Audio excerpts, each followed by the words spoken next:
Yeah, next up, we're going to take a look at the Medlin drone head tracker.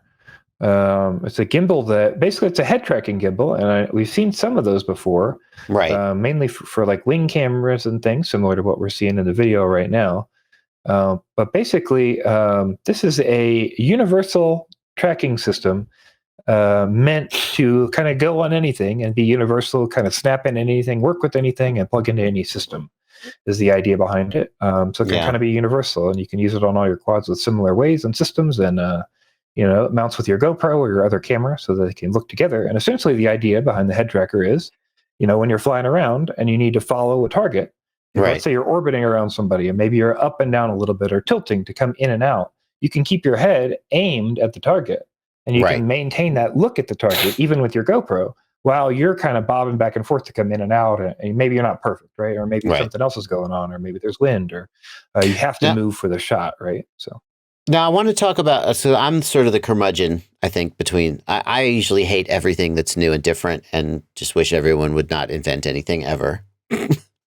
And the reason that head trackers are typically not used on FPV drones is that on an FPV drone, the relationship between the camera angle and the thrust vector, if it changes, then the way that you fly the drone fundamentally changes. And you can experience this if you normally fly at 20 degrees of up tilt, put your camera at 45 degrees of up tilt and go fly.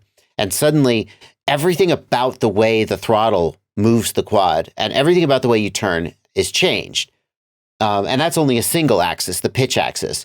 To then put the camera on the yaw and potentially roll, you've now completely decoupled the thrust from the actual orientation of the camera, and it makes it very hard to fly. And I would have said that you can't really fly it that way, but this guy has some videos up where he seems to be doing relatively controlled and, flight while the head tracker is sort of tracking up, down, left, right. So maybe it's time for yeah. me to shut up and acknowledge that this is the future. I don't know. Yeah, so what we're looking at, what the video here I've got pulled up is Nurk's video. So he sent it to Nurk, Hmm.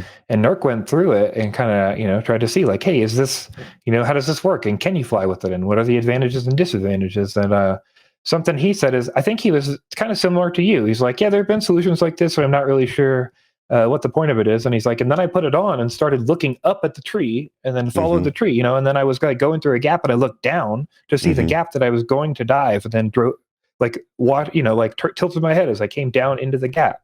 And yeah, like you can see Just there, like it feels like I would be very interested to try to fly this because I haven't flown. I've flown airplanes with head trackers, but I haven't flown a multi-rotor with a head tracker ever. And like you can see Nurk as he raises and lowers his head, the camera, moves up and down. I'd be very interested what that does to your brain as you're trying yeah, to fly. And like normally you yeah, pitch back a little bit before you throttle up to climb. But if you raise your head, it's going to feel like you pitched back when you didn't.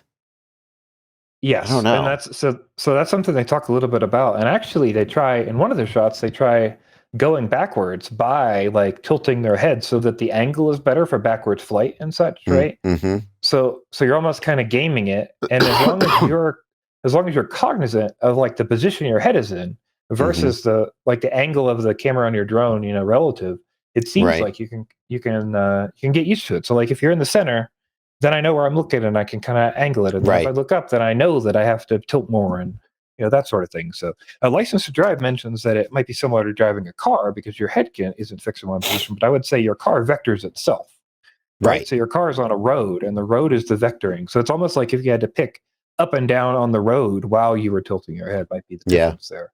Yeah. But then somebody else in the chat, I think I just lost it, said it's similar to flying a real plane, which is true. Yeah. I think you would have to have a lot of experience flying at various up tilt angles. Yes. Because I've said that a head tracking gimbal I wouldn't want, but like I could imagine having two different up tilts on a switch because I can fly at 35 degrees and I can fly at 45 degrees. So what if we could, flip a switch and just have the camera pop from one to the other and then you could adjust. and so maybe that's kind of mentally what's going on here. As you move your head, you're kind of mentally adjusting. It still seems like it would be easy to get yourself in trouble, but it's an interesting setup. It's interesting too because like it's a tool for filming, right? I Right. think that's where like it's worth learning possibly, so that you can really get some of these shots too. So Yeah. yeah. Yep. And if he hadn't released it, he could really blow some people's mind because you'd be like looking up and you'd be like, wait, what? Like when the cheater cam first came out and people were doing backwards flying. I wonder if there's some weird way as well, like if you could get into the weeds in this and like tether it to like your angle correction or something, because a lot of people talk about not flying angle mode, right? When you're doing Right. cinematic flight, because you can't keep the camera angled. But what if your drone was correcting, but your camera wasn't, and your camera was locked? Right, that might be interesting. Yeah, Betaflight can do that. Betaflight has the ability to do cam stab, I think it's called, where it counters the roll and pitch axis to a servo. They just want you to do it with your head, I think.